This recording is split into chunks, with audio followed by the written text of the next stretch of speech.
पावसाळी अधिवेशनाच्या संदर्भात सरकारच्या वतीनं आज BSc मध्ये असा प्रस्ताव मांडण्यात आला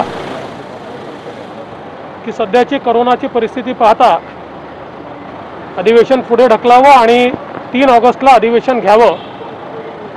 विरोधी पक्षाच्या वतीनं आम्ही त्यांना हे सांगितलं की या संदर्भात सरकार जोही निर्णय घेईल त्याला आमचं पूर्ण समर्थन आहे आणि त्या अनुषंगाने त्या प्रस्तावाला आम्ही देखील पाठिंबा दिला।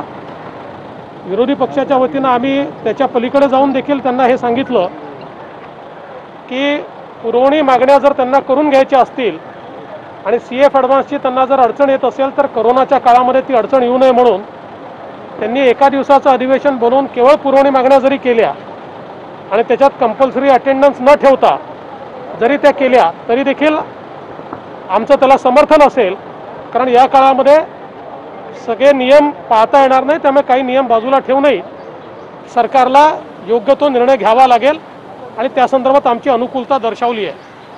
आणि त्यासोबत मी ही देखील सूचना केली आहे की आता जे काही तारांकित प्रश्न वगैरे मागवले आहेत हे सगळे अतारांकित करून टाकावेत आणि त्याची उत्तरं जी आहेत पुढचं अधिवेशन ज्यावेळेस येईल त्यावेळेस जर समाधान झालं नसेल तर पुन्हा त्याला तारांकित प्रश्न म्हणून ठेवता येईल, अशा प्रकारे आपण परवानगी द्यावी। तर त्या संदर्भातला निर्णय आता झालेला आहे, त्यामुळे विधानसभेत तो निर्णय झाला, आता विधान परिषदेची BSc आहे, कदाचित त्यात तोच निर्णय विधान परिषदेतही त्या ठिकाणी कायम होईल। कोरोना संकट कंट्रोलमध्ये न आल्यामुळे हा निर्णय करावा लागेल, आपलं काय म्हणणं आहे? नाही, तर खरंच आहे की अजून कोरोना कंट्रोलमध्ये नाहीच आहे, प्रचंड ते संकट वाढलेलं आहे आणि आपणही बघतोय मुंबईमध्ये आणि महाराष्ट्रामध्ये। आता मुंबई पूर्वी आपल्याकरता कन्सर्न होता, पण आता रेस्ट ऑफ महाराष्ट्र देखील मोठा कन्सर्न झाला आहे, कारण आज रोज जेवढ्या केसेस मुंबईत आहेत आता तेवढ्याच केसेस या रेस्ट ऑफ महाराष्ट्रामध्ये रोज येऊन राहिले आहेत, त्यामुळे ही चिंतेची बाब आहेच आणि याकडे विशेष लक्ष आपल्याला द्यावंच लागेल। सर, आपण चक्रीवादळाचा नुकसान आढावा घेण्यासाठी कोकण दौऱ्यावर जाणार आहात का? आणि एकूण राज्य सरकारनं जी मदत जाहीर केली आहे त्यावर विरोधी पक्ष समाधानी आहे का? असं आहे की सुरुवातीलाच माझे सहकारी विधान परिषदेचे विरोधी पक्षनेते प्रवीण दरेकर यांनी त्या ठिकाणी दौरा केला, त्यानंतर आमचे सगळे आमदार रवी चव्हाण असतील आणि इतर सगळे आमचे आमदार आहेत, भाई गिरकर आहेत, प्रसाद लाड आहेत, अशी एक मोठी टीम ही गेले काही दिवस तिथेच आहे, त्यांनी देखील एक मोठा दौरा केला आहे आणि आता उद्यापासून मी देखील 2 दिवसाच्या दौऱ्यावर कोकणामध्ये चाललेलो आहे, कारण नुकसान प्रचंड झालं आहे आणि त्या मनाने सरकारने केलेली मदत अतिशय तोकडी आहे। आपल्याला माहिती आहे की अशा प्रकारचं संकट येतं त्यावेळेस स्टँडिंग ऑर्डर्सच्या पलीकडे जाऊन आपल्याला मदत करावी लागते। मागे ज्यावेळेस कोकणामध्ये आणि 3 जिल्ह्यांमध्ये पश्चिम महाराष्ट्राच्या महापूर आला त्यावेळेस आम्ही 6700 कोटीची मदत केली होती आणि सर्व निकष बाजूला ठेवून नवीन निकषानुसार ती मदत त्यावेळेस आम्ही त्या ठिकाणी केली होती। माझी अपेक्षा अशी आहे की राज्य सरकारने देखील स्टँडिंग ऑर्डर्स बाजूला ठेवावे आणि विशेष मदत या ठिकाणी करावी। आत्तापर्यंत जी मदत केली आहे ती तर फारच तोकडी आहे आणि स्टँडिंग ऑर्डरमध्ये ते जे काही अमेंडमेंट्स करतायत ते अमेंडमेंट्सचे तुकडे आहेत, त्यामुळे त्यात जास्त अमेंडमेंट्स केले पाहिजेत असं माझं मत आहे। असं आहे की काल कॅबिनेट बैठकीमध्ये सचिव विरुद्ध मंत्री असा एक वाद पाहायला मिळाला, याकडे असं कसं बघताय तुम्ही? कारण का इगो प्रॉब्लेम मोठ्या प्रमाणात दिसून येतो आणि खास करून अजय मेहतांवर नाराजगी पाहायला मिळते। असं आहे की हे सगळं करण्याची जबाबदारी ही राज्यांच्या प्रमुखांची आहे, समन्वय त्यांना साधून घेतला पाहिजे, कारण शेवटी पॉलिटिकल लिडरशिप जी असते ही पॉलिटिकल लिडरशिपच प्रिवेल होत असते आणि म्हणून मला असं वाटतं की अशा प्रकारची अवस्था किंवा व्यवस्था जेव्हा तयार होते तेव्हाच राज्याच्या प्रमुखांनी त्यामध्ये विशेष लक्ष घातलं पाहिजे आणि समन्वय साधला पाहिजे। अन्यथा अशा प्रकारचं लोकप्रतिनिधी वर्सेस प्रशासन, मंत्री वर्सेस सचिव या वादाने कोरोनाच्या लढाईमध्ये आपल्याला मोठं नुकसान त्या ठिकाणी होईल आणि म्हणून त्याकडे लक्ष देण्याची आवश्यकता आहे। राज्याचे प्रमुख अजय मेहतांच्या प्रेमात असल्याची देखील चर्चा आहे, कारण की त्यांचं एक्सटेंडेड अजून 1 वर्षासाठी वाढावं यासाठी ते प्रयत्न करतात, परंतु दुसरीकडे राष्ट्रवादी काँग्रेस आणि काँग्रेसचा कडाडून विरोध आहे, तर कुठेतरी आघाडीमध्ये अशा प्रकारची बिघाडी देखील पाहायला मिळते मुख्य सचिव। मला असं वाटतं की म्हणूनच मी म्हटलं आत्ताच्या परिस्थितीमध्ये 3 पक्षांनी भांडावं हे काही राज्याकरता योग्य नाही, ही परिस्थिती ती नाही आणि म्हणून याच्यात समन्वय घडवून 2 पावलं कोणी पुढे यायचं आणि 2 पावलं कोणी मागे जायचं हे त्यांनी ठरवलं पाहिजे, पण अशा प्रकारचा विसंवाद हा आत्ता कामाचा नाही आहे. मुंबई लोकल सुरू व्हावी अशी एक मागणी सर्व विकास आघाडीकडून पाहायला मिळते.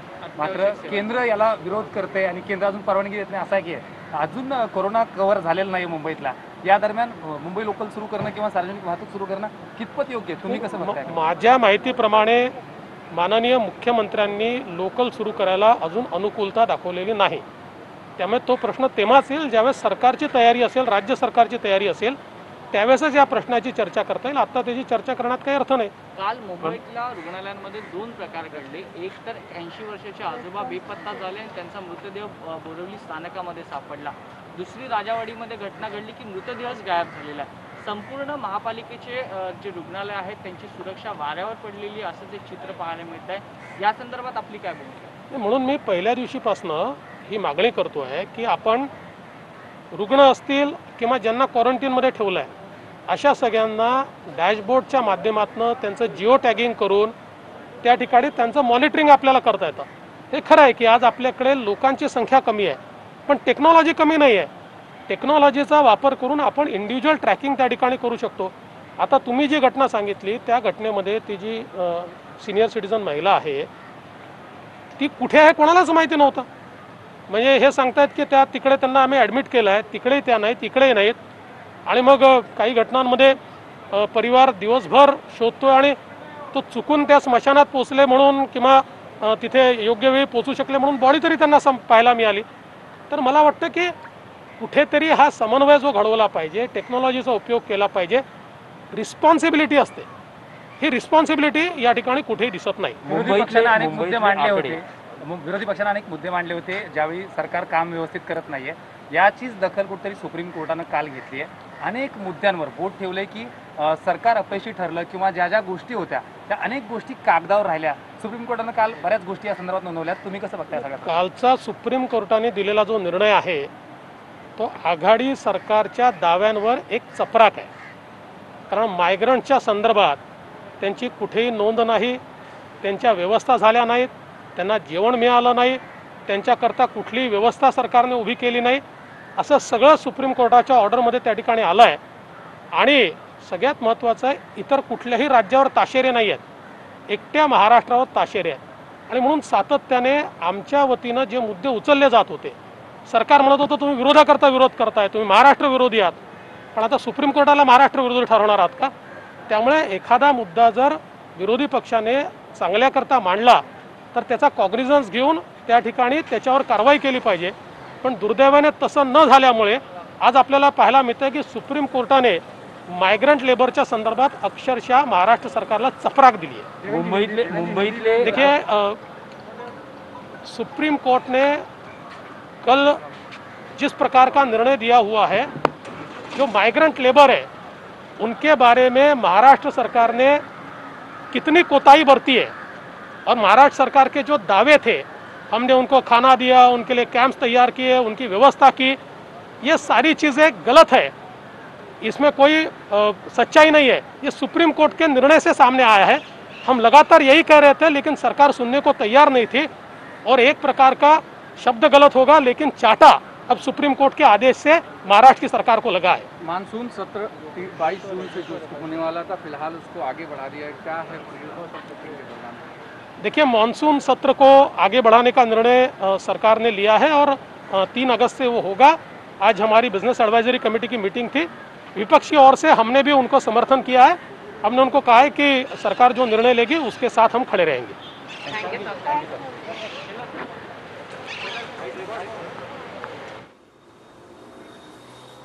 पावसाळी अधिवेशन 3 ऑगस्टला घेण्यासंदर्भामध्ये या बैठकीमध्ये चर्चा झालेली आहे आणि विरोधी पक्षाने देखील त्यासाठी मान्यता दर्शवलेली आहे। अर्थात कोरोनाचा कहर सुरू आहे आणि त्यामुळेच आता सध्या तरी पावसाळी अधिवेशन नको या संदर्भातच चर्चा झाली आहे। 3 ऑगस्टला पावसाळी अधिवेशन घेण्याचा प्रस्ताव हा सत्ताधारी पक्षाने ठेवला होता आणि विरोधी पक्षाने देखील त्यासाठी सहमती दर्शवलेली आहे।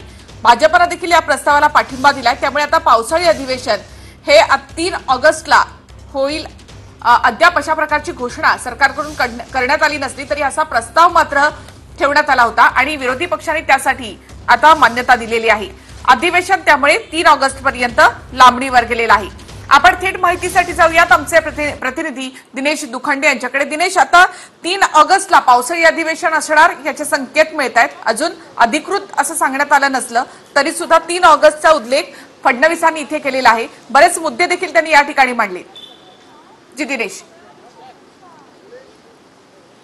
होय निखिला, विधिमंडळ कामकाज सल्लागार समितीची बैठक विधान भवनाच्या आवारात हिरवळीवर पहिल्यांदा सोशल डिस्टन्सिंगचं भान राखत पार पडली.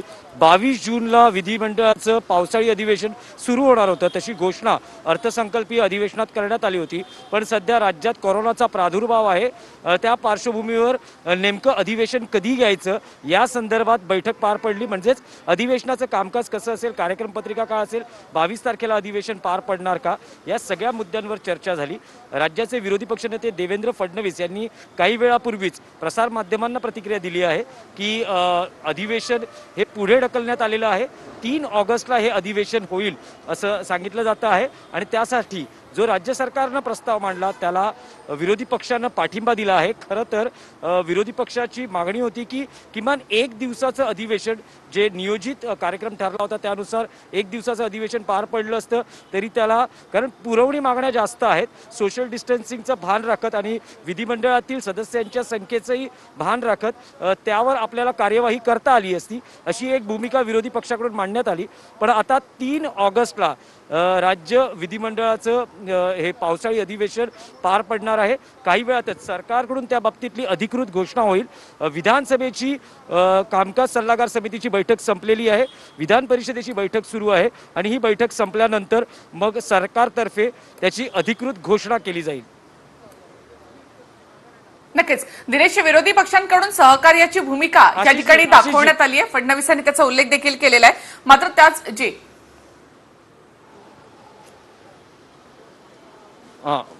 बोला निखिला, बोला. जी दिनेश, त्याचबरोबर फडणवीस स्वतः कोकणच्या दौऱ्यावर जाणार आहेत.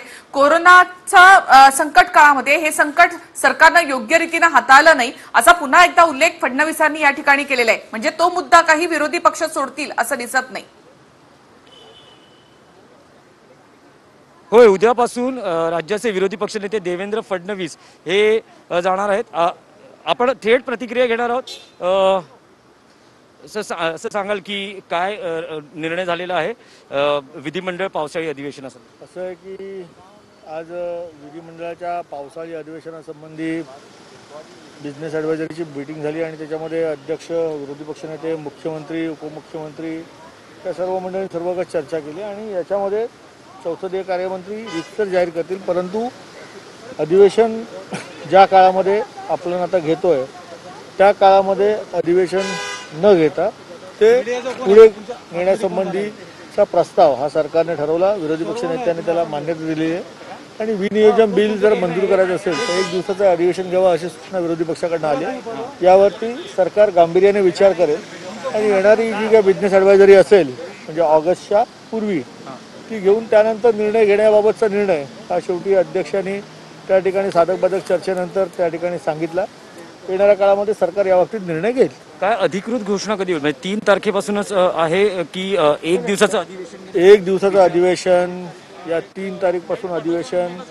ही आज जशी या ठिकाणी बिझनेस ॲडवायझरी कमिटीची मीटिंग झाली तशीच बैठक ही 3 तारीखच्या अगोदर पुन्हा एकदा माननीय अध्यक्ष 3 ऑगस्टच्या आधी 3 ऑगस्टच्या अगोदर माननीय अध्यक्ष, विरोधी पक्षनेते आणि माननीय मुख्यमंत्री, उपमुख्यमंत्री आणि आम्ही सर्व सदस्य बिझनेस ॲडवायझरीचे ही सर्व मंडळी बसतील आणि त्यानंतर ठरवतील. निखिलाजी, आपण बघतो आहोत की 3 ऑगस्टच्या आधी पुन्हा एकदा बिझनेस ॲडवायझरी कमिटीची मीटिंग होईल आणि त्यानंतर अधिवेशनाच्या बाबतीत अंतिम निर्णय घेतला जाईल.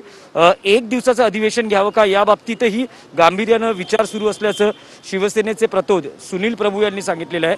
आपला प्रश्न होता की विरोधी पक्षनेते, विरोधी पक्ष समाधानी नाही आहे. जे चक्रीवादळ आलं आणि त्याबद्दल जे नुकसान भरपाईचा एकूण ती जी मदत जाहीर केली गेली आहे त्यावर विरोधी पक्ष समाधानी नाही आहे. उद्यापासून राज्याचे विरोधी पक्षनेते देवेंद्र फडणवीस हे कोकण दौऱ्यावर आहेत आणि नुकसानग्रस्त रायगड आणि रत्नागिरीतील दापोली या सगळ्या भागाची ते कदाचित सिंधुदुर्ग 2 दिवसाचा हा दौरा आहे. त्यामुळे संपूर्ण कोकण जिथे जिथे नुकसान झालं आहे त्या भागाची ते पाहणी करणार आहेत आणि त्यांच्याकडून प्रतिक्रिया व्यक्त झालेली आहे की सरकारनं जी मदत जाहीर केलेली आहे ती अत्यंत अपुरी मदत आहे. यापूर्वी भाजपचं सरकार असताना जी मदत जाहीर केली होती, स्वतः ते मुख्यमंत्री होते त्यावेळेसची मदत आहे ती खूप मोठी मदत होती. तुलनेनं यंदाची मदत ही अपुरी मदत आहे. त्यामुळे प्रत्यक्ष घटनास्थळी जाऊन म्हणजे याआधी विधान परिषदेचे विरोधी पक्षनेते प्रवीण दरेकर तसंच भाजपचे अनेक आमदार हे रायगड, सिंधुदुर्ग, अलिबाग या भागात जाऊन नुकसानग्रस्त भागात नुकसानाचा अंदाज घेतलेला आहे. प्रत्यक्ष गावकऱ्यांशी संवाद साधलेला आहे. आता स्वतः विरोधी पक्षनेते हे दौरा करणार आहेत आणि वादळग्रस्त जे आहेत त्यांच्याशी संवाद साधणार आहेत आणि त्यांना नेमकी काय मदतीची अपेक्षा आहे त्यांचं मत जाणून घेणार आहेत. धन्यवाद दिनेश, एकूण संपूर्ण माहितीबद्दल. आता पावसाळी अधिवेशन हे 3 ऑगस्टला होऊ शकणार आहे. विरोधी पक्षांनी या प्रस्तावाला मान्यता दिलेली आहे. तसंच सरकारकडून अधिकृत घोषणा मात्र या संदर्भात झालेली नाही. त्याचबरोबर देवेंद्र फडणवीस 2 दिवसांच्या कोकण दौऱ्यावर उद्यापासून निघतायत आणि कोरोनाच्या एकूण संकट काळ हातात